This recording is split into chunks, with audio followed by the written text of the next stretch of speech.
Here's some Ferraris. I have another batch of Ferraris. I have some Porsches that I'm sticking away. Mattel launched Hot Wheels when Bruce Pascal was 8 years old. Always happens. Since then, the company has built a booming business that's become more popular with adult hobbyists who treat these toys like investments. 55 years later, I'm still playing and collecting Hot Wheels. Give you $1,500 for it, and I'll give you cash. You got it. Sold. Welcome to my Hot Wheels museum. Bruce opens his $2 million collection to the public only about 4 times a year. And one of the reasons I have this warehouse is my wife didn't really enjoy having so many visitors come by to see my collection at the house. In this video, you're getting full access to all of it, including lowriders, unreleased prototypes, and his most prized possession. It will take $1 million to pry this car off my collection. And you'll see just how far people like him are willing to go to score a rare item. And the next thing you know, he pulls out a gun. And I go, oh my God, I can't believe I'm gonna die over a Hot Wheel. Bruce's collection stands at more than 10,000 cars and another 3,000 pieces of rare memorabilia. In the early years from 2000 to 2005, I would say about 90% of the items I was getting was from former Mattel employees. So the first one I'll pull out, there was a car that came out in 1969 called the Torero. This is what the car looked like, but if you look at it, it's not a Hot Wheel. It's actually a hand-carved piece of resin and then hand-painted. Apparently there was a dinner in 1969 at Mattel, and everybody that showed up got this chromed car. There's less than 10 of these known in the world. Makes this car worth at least $5,000. One of my favorite cars is this Mustang. Only the first cars of production actually had what we called open hood scoop. And then they realized that extra step of process to punching out the metal slowed down production. So almost every other Mustang sold is covered. But what's different about this car is if you turn it over, you'll see it has one of the most shiny bases you can get. One of the rarest cars I have. This car is probably worth $30,000. Red Stripe Racing Slicks. New Hot Wheels. Mattel launched Hot Wheels in 1968 with the idea of designing realistic cars that were faster and flashier than its competitors. And its first year, Hot Wheels outsold the #1 toy company at the time, Matchbox. The president of Mattel, Elliot Handler, who's given credit for the driving force to create Hot Wheels, realized when he saw his grandson or nephew rolling a Hot Wheel on his leg, instead of rolling it on the floor and going 50 feet, realized the car Matchbox didn't really have playability. So he designed a car that had 4 or 5 features that Matchbox didn't have. I think it was a genius move. Elliot Handler told me one day that his greatest inventions were taking something already invented, but just making it better. And that's what Hot Wheels was and is today. Collectors today still talk about that first lineup because it blended showroom favorites with radical custom builds, like this hot rod. When Hot Wheels came out in 1968, they released 16 cars, known as the Sweet 16. About 10 of them were regular cars that you could go in and buy from a showroom. A Mustang, a Camaro, a Cadillac Eldorado, a VW. But a few of them were based on show cars of that day that were famous. And one car was called Tognotti's T. It was made by a guy named Don Tognatti, based on a 1913 Model T with a Corvette engine. Well, little did I know that I'm reading the newspaper one day and I read the actual car is for sale. It's going to be on auction on Bring a Trailer. I sat there bidding, and at the end of the day, I won the car. So here you go. The original 1964 America's Most Beautiful Roadster Tognotti's T made into the hot heap as a Hot Wheel. I think I got it at a bargain, $75,000, and I wouldn't sell it for even double that today, because to me, it's the centerpiece of my Hot Wheels collection. These are original mock-ups of a car released in 1980. And one of the things they had to do as a designer is they would draw up a concept for a future car. Here's an example of one of those cars they created. There's the actual product, and it all started with a drawing. Is that amazing? One of the things I love about Hot Wheels is you look at the final product, but thinking about how this car come out to be. So this is a British taxi called the Cockney Cab. It was released by Mattel in 1971. But it doesn't just come out. Somebody has to actually get the drawings approved. And I actually found the original drawing.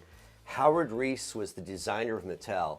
It's dated May 13th, 1969. So any kid could go to a store for 69 cents or 79 cents, buy the Cockney Cab. But the history of it always starts with a drawing. You know, when a lot of people come here to visit the museum, they're not always interested in seeing the rarest Hot Wheel or the rarest paperwork. They want to see the Hot Wheels they played with when they were kids. So let me show you what I put together. I put these two together. There are about 500 Hot Wheels in between these two different displays, but they pretty much encompass if you were playing with Hot Wheels in the 70s, 80s, or 90s, or even the 2000s, here's a real mix of all the different Hot Wheels that you probably played with as a kid yourself. Pretty cool. I love the colors and the different types of cars. After decades of toys, tattoos, and rare packaging, Hot Wheels began noticing something.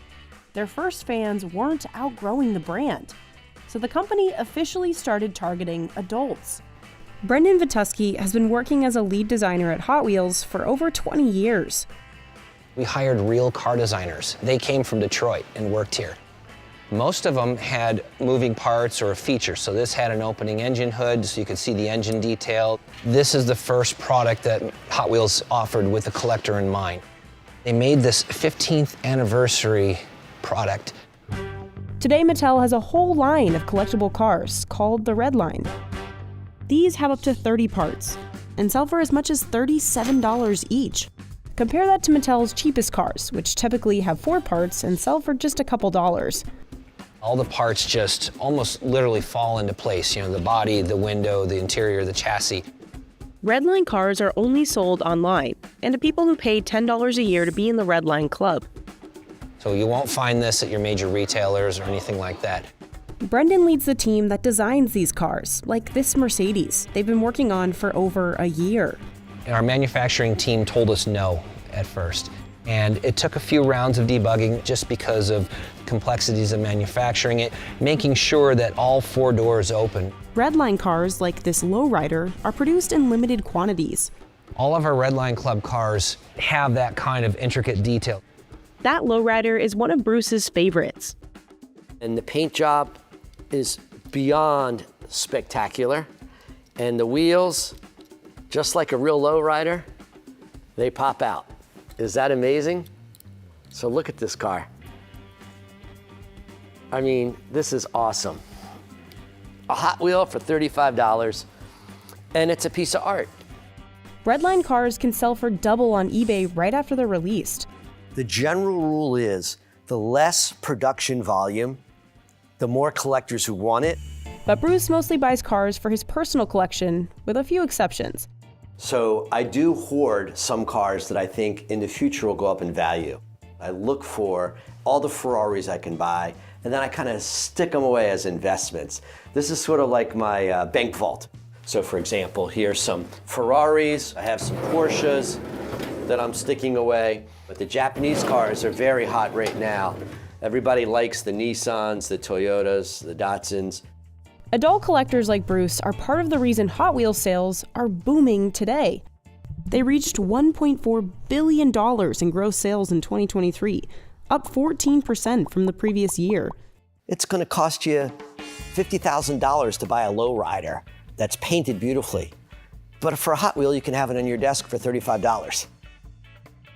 Now, the most common question I get as a Hot Wheels collector is, do you play with your Hot Wheels? And yes, I get on the ground with the kids and I reenact my childhood when I was 8 or 9 or 10 years old playing with Hot Wheels back then.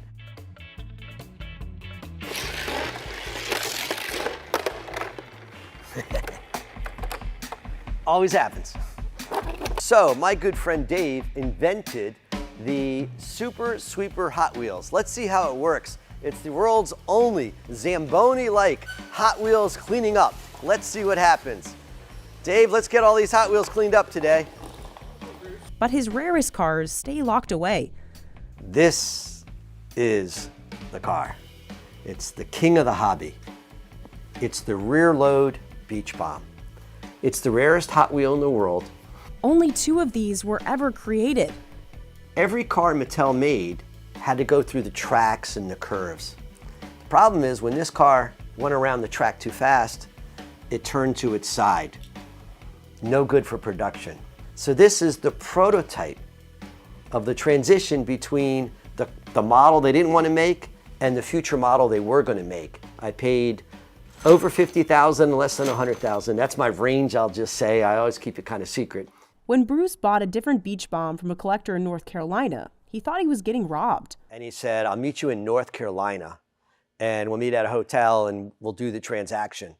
So I go in the room, he's there, he seems like a nice guy. And the next thing you know, he pulls out a gun. And I go, oh my God, I can't believe I'm gonna die over a Hot Wheel. Turns out he was a police officer. And he puts it down. I said, dude, you just scared the hell out of me. But I ended up making the deal. He was happy. His uncle worked for Mattel, and he had this rare car. Bruce rarely buys directly from collectors, though. He gets most of his cars at conventions, like the York Toy Extravaganza in Pennsylvania. One of his favorite trading partners is Randy Blake, who's had a booth here for 25 years. I have 300,000 cars at home, which people are like, what? This is just stuff that I remember that brought me joy. And it still does to this day. I've never looked at it as monetary to make money unless I'm using that money to buy other Hot Wheels I don't have, because they're expensive, some of them. What's up, Randy? Hey, Bruce, how's it going, man? Nice to see you. I got some carded red lines. I got some nice higher-end convention cars. Do you have that, the Fair Lady Z, the new NFT? I do. I have one of those. That's my last one left right there. That's the. Yeah, I just got these. Are the newest ones that just came out from the club. Oh, most definitely. Yeah. Both nice The cars. Porsche, yeah, both of those are Both the two nice hottest cars. ones. Yep. What do you think of an even trade? I could do that for you, Bruce. We could work that out. Another deal? Absolutely. Hey, Jerry. What's up, Bruce? You tell me, what's How's going it on? going? Because I know you're the man that has everything except this. Okay, something I don't have. Wow. How long has it been since you've seen one of those? I saw one on eBay in my life, that's it. 2 cars, Made only 1 year, yeah, great condition too. What are you asking for it? 1,800. That's high, how about 1,200? Life's not always about making money. Give you 1,500 for it, and I'll give you cash. You got it. Sold. Okay, 13, 14, 15. Thank you, sir. We got a deal? Thank you very much. Appreciate you saving that for me. I'll give you mine. So this may be the only one existing in the world today, this type of package. And when you're a collector, you want to try to find stuff that nobody else has. This falls in the category. I paid a little bit more than I wanted to pay, but I guarantee you if I came back here for the next 10 years, I wouldn't find it.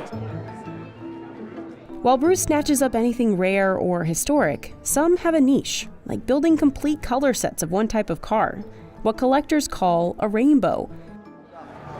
Hey, Bruce. What's up, guys? How are you, Bruce? I'm doing okay. My man. Cosmo Kogan is trying to build a complete set of the 1968 Mustang. I've always been a big Mustang guy. I actually had a Mustang when I met my wife.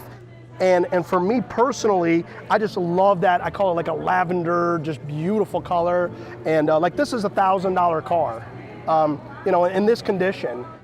And most Hot Wheels have appreciated tremendously over the last 55 years. There's no guarantee if you buy a car today that it will go up in value, and there's no guarantee that it will go down in value.